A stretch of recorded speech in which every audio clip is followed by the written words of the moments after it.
These test engineers are checking out a sophisticated collection of telescopes, gyroscopes, and electronics for Project Apollo.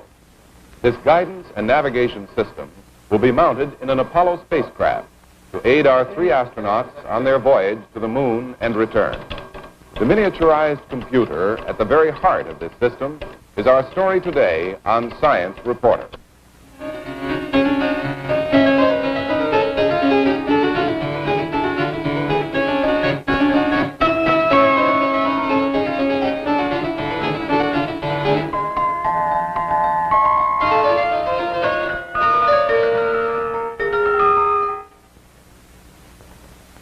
Hello, I'm John Fitch, MIT Science Reporter.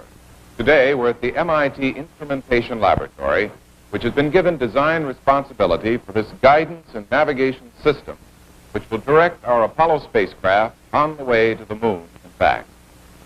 At one time, the direction of the rising sun, or perhaps the winding riverbed, was all that man needed in his restless search for new land.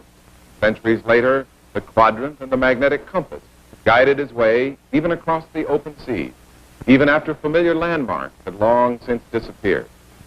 But today we speak of traversing 1,000,000 miles of empty space where there is no north nor south, no rising nor setting sun, not even any up or down. It's an extremely complicated task requiring many, many measurements and millions of calculations.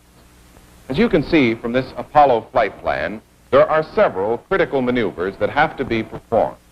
After the Apollo spacecraft reaches its Earth orbit, it must be injected into a translunar trajectory at just the right place in time and space.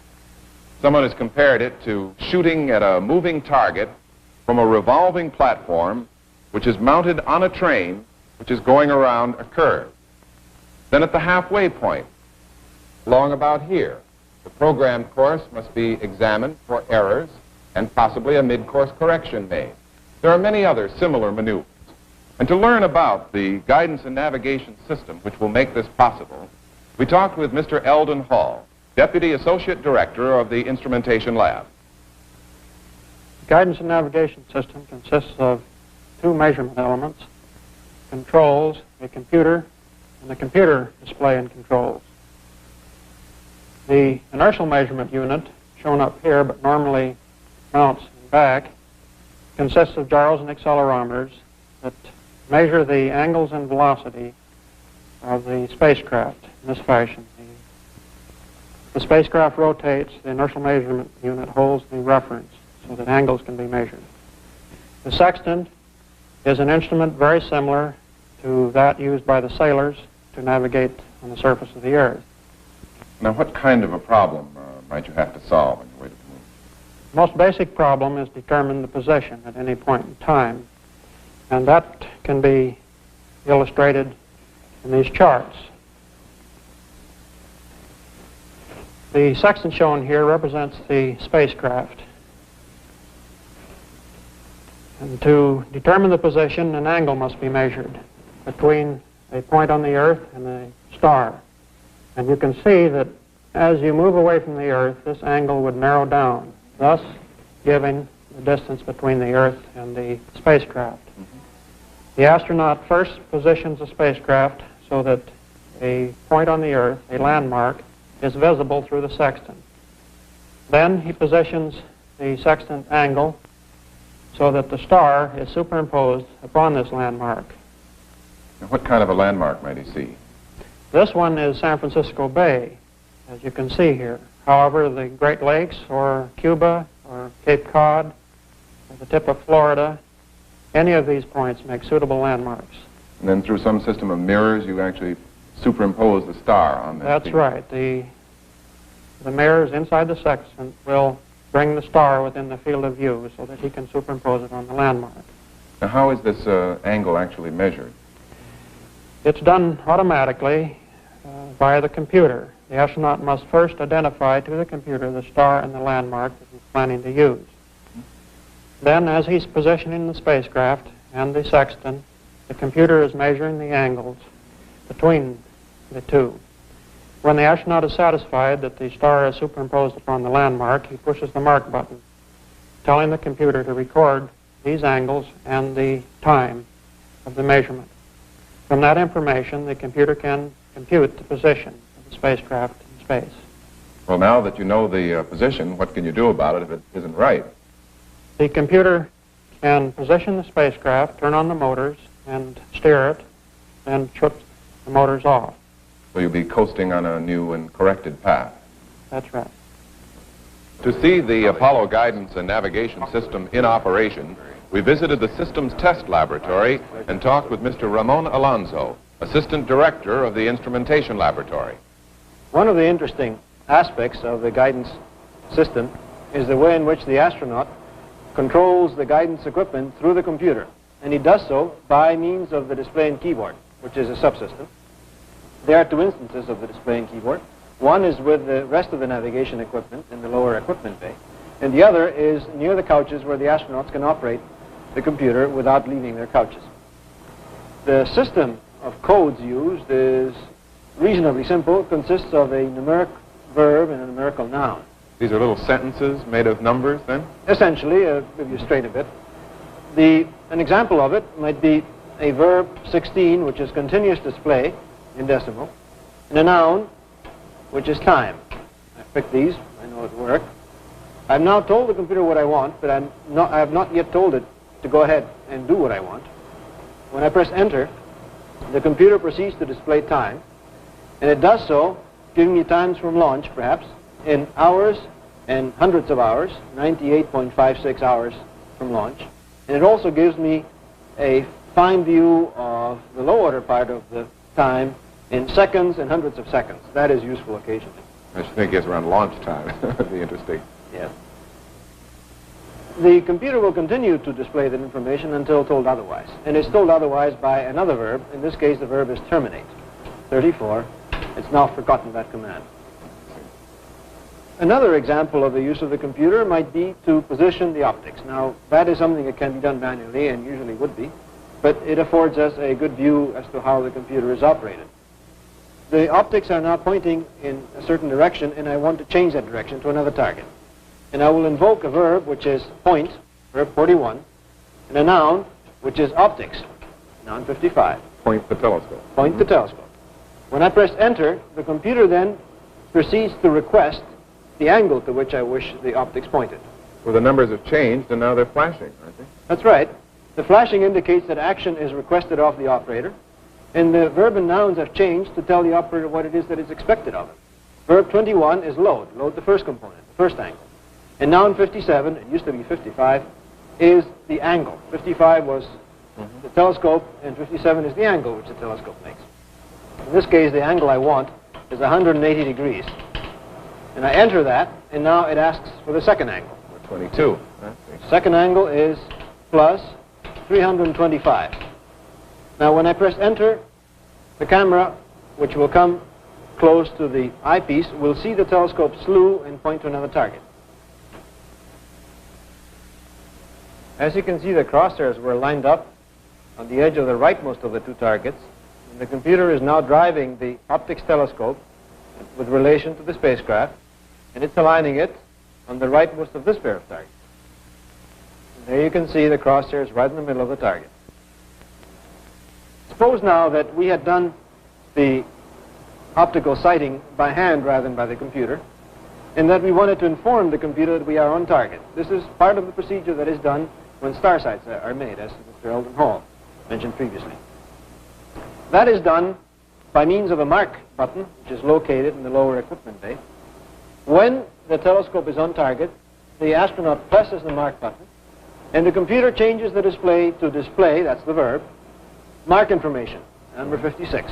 And what it displays are the two angles that the telescope is making and the time at which that measurement was made. Notice that these angles are very close to the ones that were commanded originally in our earlier efforts. This information is part of what is necessary for the computer to then estimate the present position and velocity of the spacecraft, to estimate what the velocity correction is that ought to be performed, and then to execute that velocity correction. To learn more about the remarkable little computer at the heart of the guidance and navigation system, we talked with Mr. Albert Hopkins, Assistant Director of the Instrumentation Laboratory. This computer is similar to its ground-based big brothers that are dominating our lives so much today, in that it's fundamentally a high-speed adding machine with the additional features of having a memory into which it can write results and from which it can take data, very much as an accountant has his ledger. And it also, it has a self-contained list of instructions analogous to an accountant's training, so that this tells the computer what to do in sequence. If we look over here, I can show you more about how the computer operates. The adding machine of this computer is a high-speed arithmetic unit which carries out the fundamental arithmetic processes. All of the complex operations that we've seen today can be broken down into long lists of arithmetic. I see.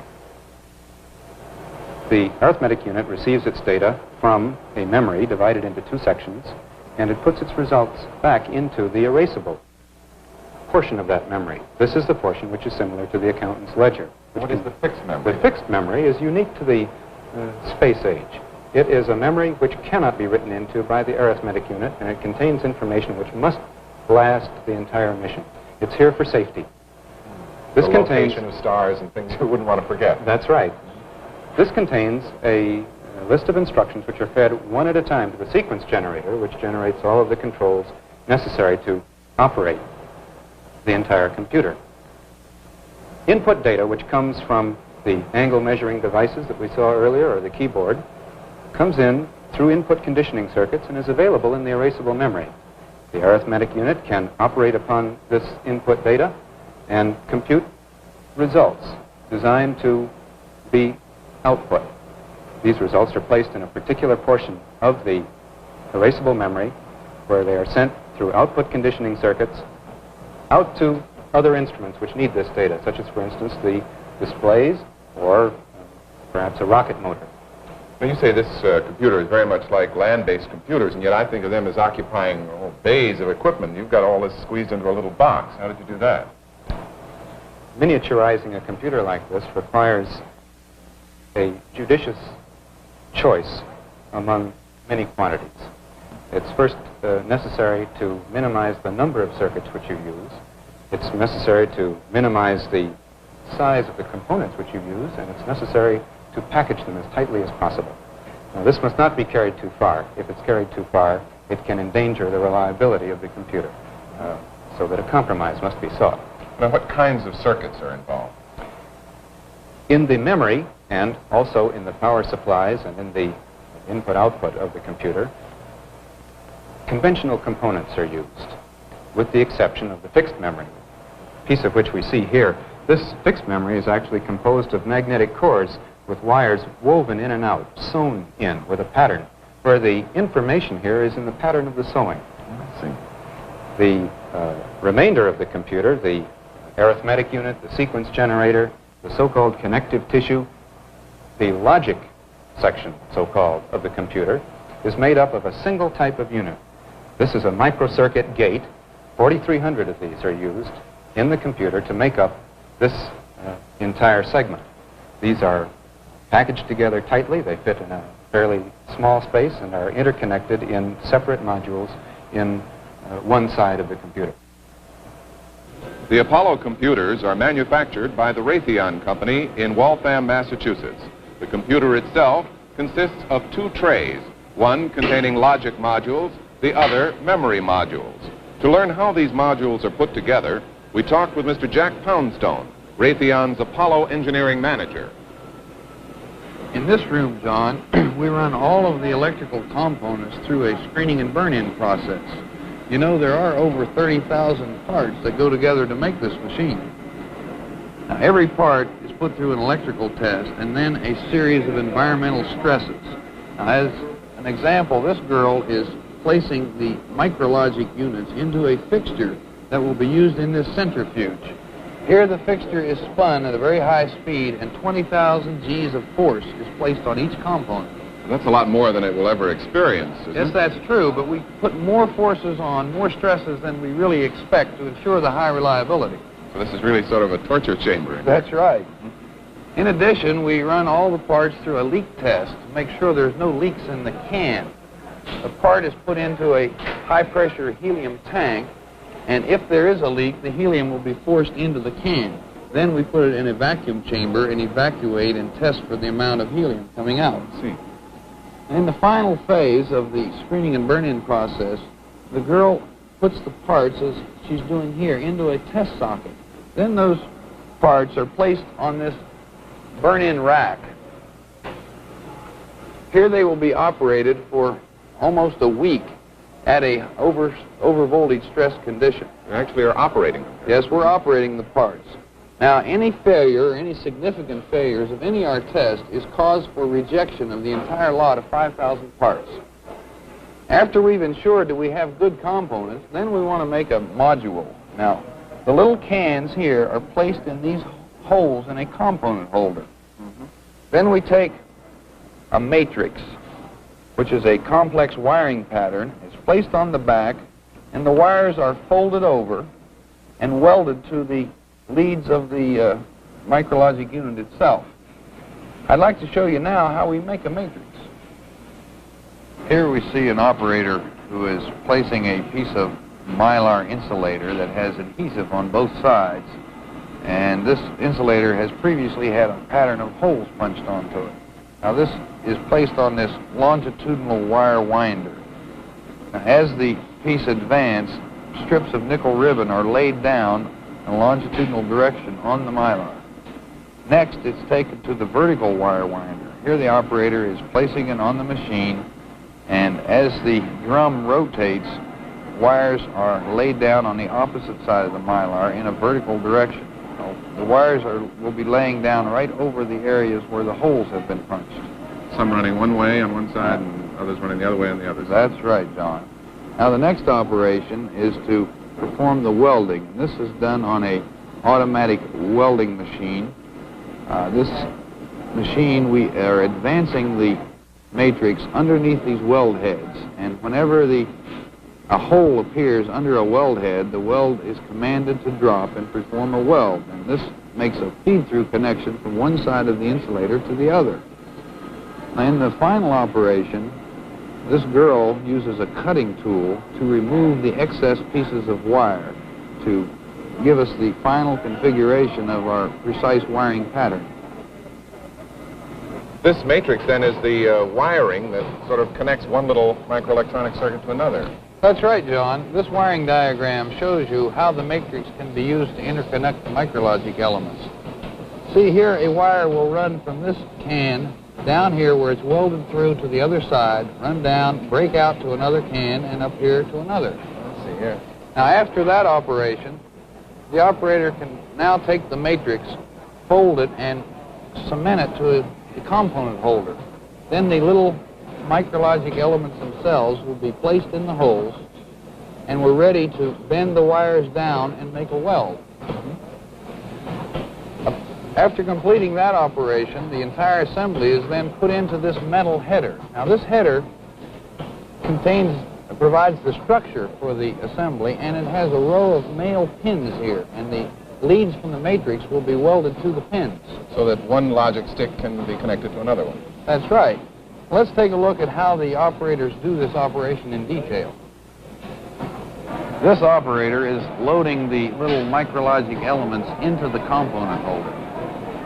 Note that she takes each one and dips it in a little adhesive before she puts it into the holder. I see, so it's really fastened in place. That's right, John. Now she's ready to weld the wires to the leads coming out of the can. So you don't solder them, you actually weld these Those wires. are welded. Now she takes her little pair of tweezers and properly aligns the wire to the pin of the can. When the alignment is right, she then makes the weld. Now that little flash you saw there was when the weld was actually made. After that matrix welding is completed, she's ready to place the assembly into the header. So it actually does fit in that little Yes, space. she very gently forces it in, and she's ready now to weld the matrix wires onto the pins of the header.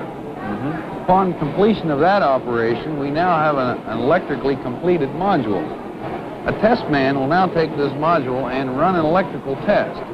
He plugs the module into a special test socket, and then this special piece of equipment will electrically energize all of the circuits to ensure that they are properly working. The information for the test is stored on a piece of paper tape. After this testing, then, this logic stick is ready for the computer. No, there's one more stage, John, and that's the potting of the module. What do you mean by potting? Well, the potting is this plastic coating that provides a covering for the wiring and the components. Now the module is ready to be plugged into the logic tray assembly. That's number 38, and there are all these other modules, too. They might be a little different. That's right. What about the memory modules? Well, the memory modules of the computer are made using a basic component, which is a donut-shaped magnetic core. Now, this core will be placed into a component holder like so. Now, after the component holder has been completely loaded with cores, we're then ready to do the wiring. In order to perform the wiring operation, we store about 20 feet of wire in this needle. See how that wire comes out of there? Now, the operator will take a core holder and pass the needle through the core, around to the other side, and then weave it back through to different positions. Now, let's watch how the girls do this operation in a little more detail. Now, here we have a pair of girls who are wiring the address wiring of the core rope module. Now, they pass the wire back and forth, stored in the needle, and put it through the cores in a particular wiring pattern. Now, each time a wire goes through, they must very carefully wrap the wire around one of those little nylon pins. As you can see, what that does is pull the wire away from the center of the core to allow room to pass the needle through again. I see. Now, these address wires go to every single core? That's right. Now, when the wire is completely weaved into the rope, it must be terminated on a little solder terminal.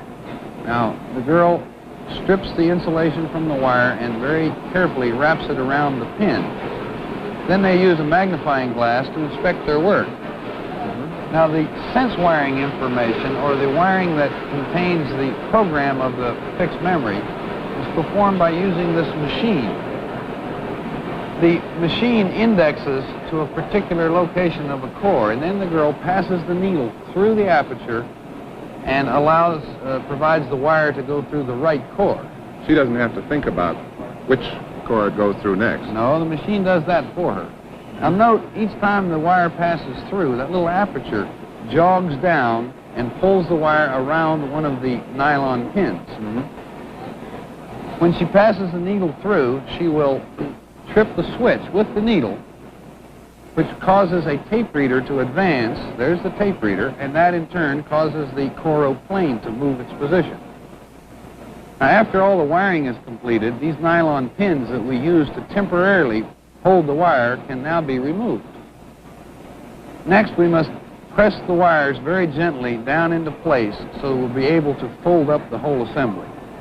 Now, this operator is folding the core planes into a sandwich-type construction and laying them into the header of the module. Now we're ready for electrical test. We must ensure that every wire and every component are properly located. The operator puts the module into this piece of special test equipment, and a program stored on paper tape is then used to exercise the module. But this is certainly a complicated-looking maze of wiring in here. That certainly is, John. That module contains 512 cores and over a half a mile of wire. And it performs the function of storing over 65,000 individual pieces of information. Tell me, you put that potting compound all over this, too? Yes. Now, in the final form, here's the module potted, and it's all ready to be plugged into the memory tray assembly. Tell me, how do you connect one module to the next one in these trays? Well, that's done on the back side of the tray. Let me show you. Oh, I see. Now, here you see a fairly complex wiring pattern. We're able to interconnect from module to module by running wires from this pin to, say, that pin. Right. Now, this pattern is so complex that we've used a computer program to determine the exact layout of each wire. That is, we may run a wire from here to here by going down this way and over here and up there. Why is that? Well, that's to avoid a density problem where the wires could build up if we laid them all in the same channel. I see. But I should think that'd make it rather hard for somebody who was trying to wire from one pin to another to remember all Well, that. that's true. In fact, the wiring is so complex that a human being just can't do it. So we use a machine to do all of this wiring. This is the automatic wire wrap machine. The operator has placed the tray in the machine and is starting the wiring operation. Now, this machine has two wire wrap tools that can be incremented to the proper location on the tray. When it's found the right pins, the wire is stretched out and formed in the right pattern. Then the insulation is stripped from the ends of the wires, and finally the two tools drop down and wrap two pins simultaneously. Now, in order around corners and things? Yes, you can. And in order to run the wire in a different direction, sometimes the tray is rotated. It can be positioned in 4 different locations. Now, the information to command those wire wrap tools is contained on these IBM cards. Each card has the information for a single wire. How is the wire actually fastened to the pin? Is it soldered or welded? No, this is what's known as a wire wrap connection. The soft copper wire is very tightly wrapped around the pin, and you might see that the pin is a square-cornered pin. And in this fashion, the wire digs into the sharp corners of the pin and provides a good electrical connection. Now we're entering the computer system test area, John. After the trays have been potted and the modules assembled to the trays, we bring the machine into this area and run through exhaustive temperature tests and vibration tests. I see. And finally, we must perform a complete electrical checkout of the computer. Now, this piece of equipment is the computer test set. This provides a means to enter data into the machine and monitor all of the various outputs. Here we have a piece of equipment that provides the power and interconnects the computer to the 2 display and keyboards. Now, what kind of tests would you perform on it? Well, actually, we've written a very special fixed memory program that allows the machine to test itself. As an example, we can have the machine test that all the possible displays can be created. Let me show you.